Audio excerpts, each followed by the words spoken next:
Support or healing characters are extremely important in Baldur's Gate 3. In fact, the game launches one at you even in the tutorial, and if you don't find the character in the tutorial, it's the first character you'll pick up after the tutorial.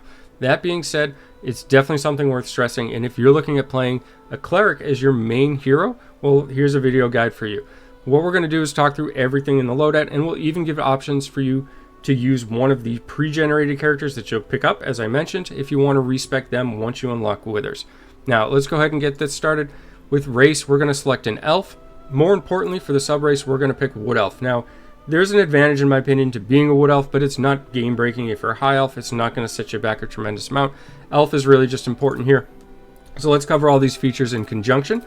First is this base racial speed, and this is going to have 9 meters, but since we're a wood elf, we're going to get an additional 1.5. Now, this is big because as the healer or support character, we need to make sure that we can get in range of the characters that we're trying to support. So having this additional movement speed is why I vastly prefer Wood Elf. Although, like I said, it's not going to completely break the game, just makes it a better or stronger choice in my opinion. Second thing that we have is Elven weapon training, and at first glance, this doesn't always look that amazing. Now, you get proficiency with longsword, short bow, longbow. Well, you had access to melee weapons without this, and you had access to the crossbow without this. However, it just allows you to kind of diversify your weapon choices. There is pretty much a preference to having ranged characters in this game for the most part. So having the ability to equip a longsword or short sword, which might not be in high demand by other characters in your party, is nice if you find a magic weapon that has some benefits or synergy to this character. So it just gives you extra options and potentially something you can make use of. Same thing with the short bow and longbow, it's just other options that you have for ranged weapons to equip, and this character is going to have the ability to actually do some decent physical damage with the ranged weapons when they're not supporting the other party members. Dark vision, you'll be able to see in the dark up to 12 meters, very great, especially if you're using physical ranged attacks, right? You'll be able to see them, have a higher chance of hitting them, and just keep that damage more consistent.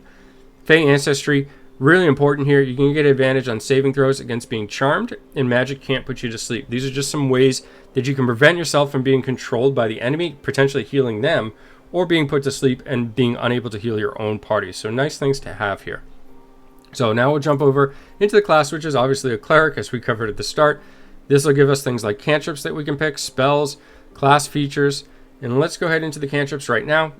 What I think is important here at early levels, since we're talking about starting at level 1 and a couple of levels after that, Sacred Flame is nice, and this is because our strength is low. So if an enemy does get into melee range and we don't need to heal or support anybody, we still have an ability through magic to deal damage without having to kind of unsheath our melee weapon and attack them, which is probably going to have a low chance to hit.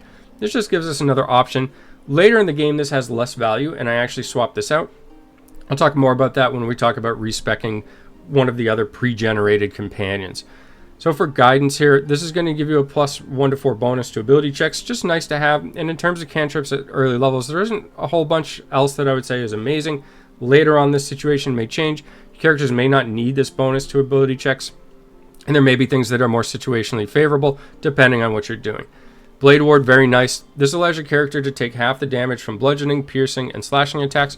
And if we complement that with what we have by the selection of what we've picked previously, well, we're going to have access to light armor, medium armor, heavy armor, potentially even shields. So we can really shrug off or tank a lot of damage here. And this is nice because we have to be in range of what we're trying to heal. So if the target we're trying to heal is always ourselves because we're the one tanking the damage, well, this is really easy to do. We can kind of stand there, soak some damage, just kind of keep healing ourselves and allow the other members of our party to deal the damage. For subclass, we're going to take Life Domain, prioritizing things like support and healing. This makes a lot of sense, right? Now, this is going to give us Cure Wounds, which is a great spell, as well as Bless. Bless is incredibly strong. I think this is very underrated. Make sure that you try the spell out. Take advantage of this. You're going to get 1 to 4 bonus to attack rolls and saving throws. The saving throw factor is going to be more important the later the game gets, but having 1 to 4 bonus to attack rolls is certainly nothing to scoff at either. Disciple of Life, the subclass feature, is great. It also scales with the spell level. You're going to get 2 plus the spell levels bonus hit points to every spell you cast. This is not once per rest. This is not once per day. This is every spell for every target that you heal. This just adds up to a tremendous amount of bonus healing and allows you easily to heal the entire party by yourself. You don't need a second support character whatsoever if you go down this route. For deity, we're going to pick Ilmater. This is really a flexible choice. You can go through this and RP in whichever manner you want, and this will influence things like dialogues, interactions, and so forth. I just chose to go with Ilmater. It's kind of a traditional choice for anybody that's curious. For background choices, in my opinion, it really comes down to picking between two, and this has to do with the skills. Now, our highest stats are Dexterity and Wisdom, which we'll see in a second here if you haven't glanced over here already. And Animal Handling and Survival are both Wisdom-based, and if you pick Urchin, Sleight of Hand, and Stealth are both Dexterity-based. So, it makes sense to kind of boost these. Potentially, depending on your party, your choice here may differ.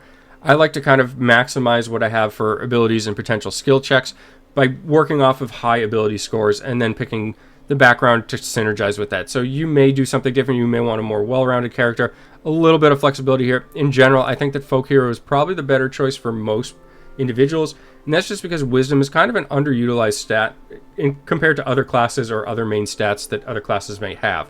So I'm going this route for this playthrough, and that's going to play off of that Wisdom, like I said. For abilities, you make sure you assign your bonuses to the stats that we're buffing here, and we're going to end up with 16 Dex, 14 Con, 16 Wisdom. I choose to drop the Int down to 8. You could pick any of the remaining stats to drop down to there. Personally, I think Intellect might be the safer choice because you're most likely going to have a caster in your party, and that's going to have an Intellect stat, so you have a way of kind of offsetting that.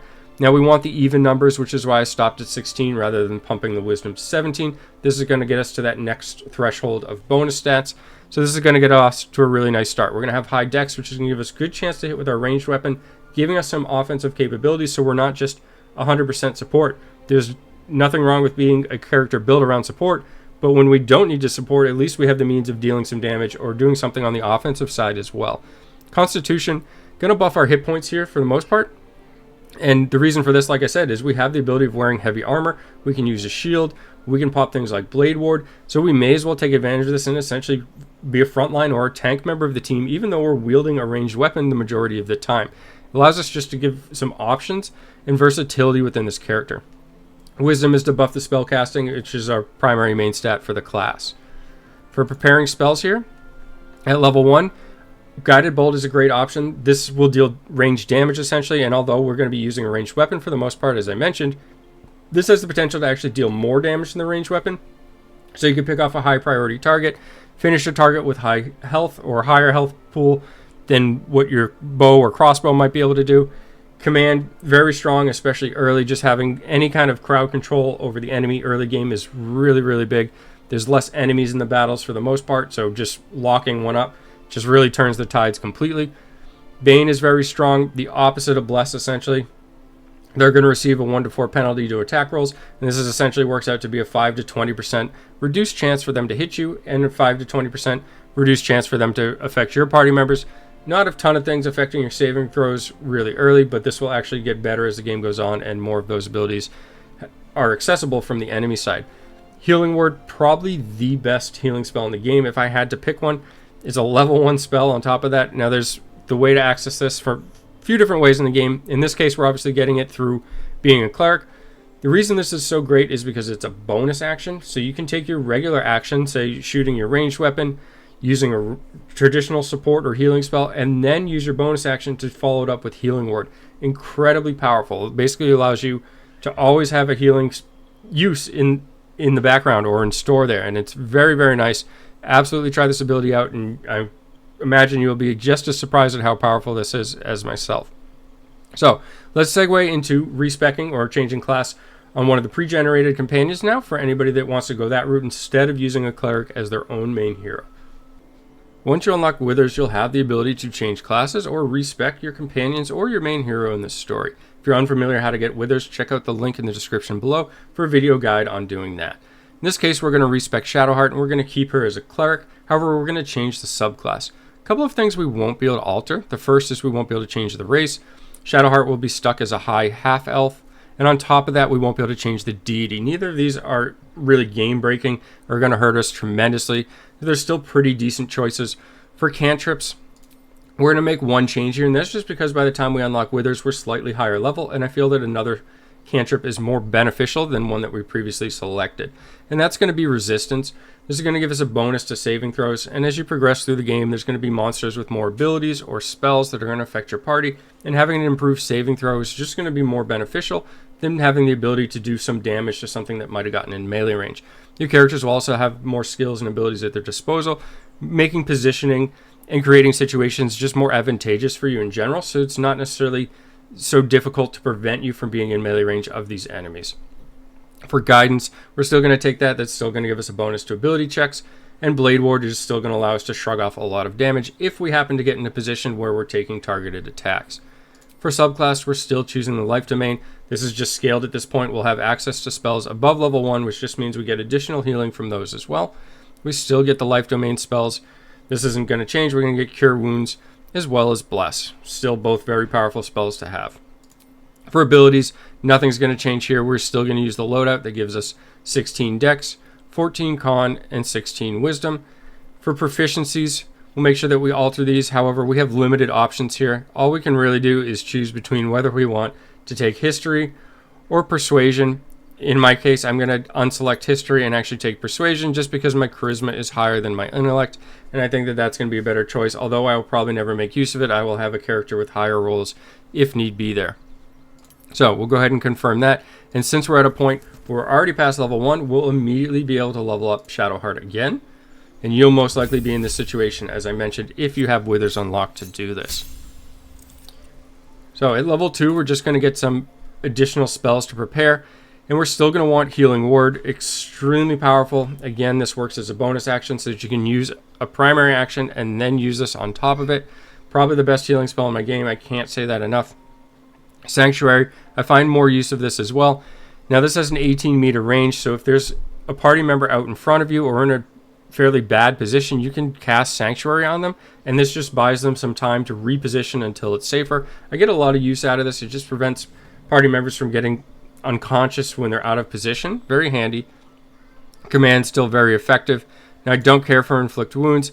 Guiding Bolt has less value at this point as well, and that's up to you to decide if you want to keep that for now or not. It still has the ability to deal potentially more damage than your ranged attack. I do like Bane though.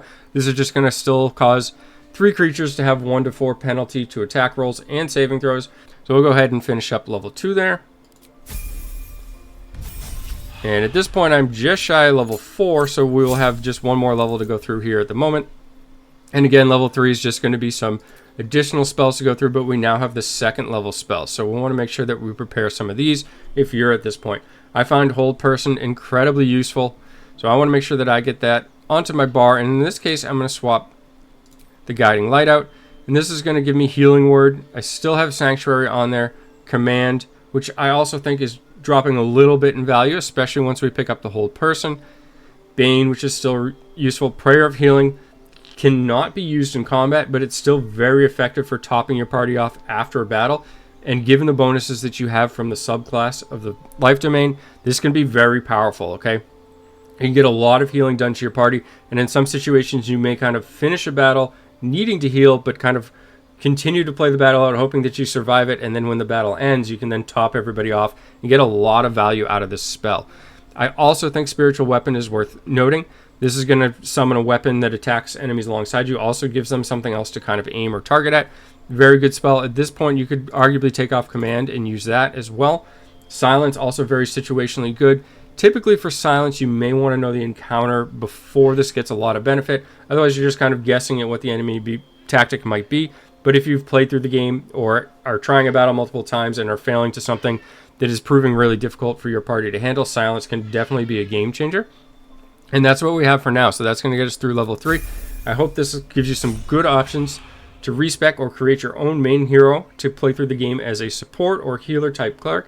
As always, thanks for taking the time to watch and have a great day.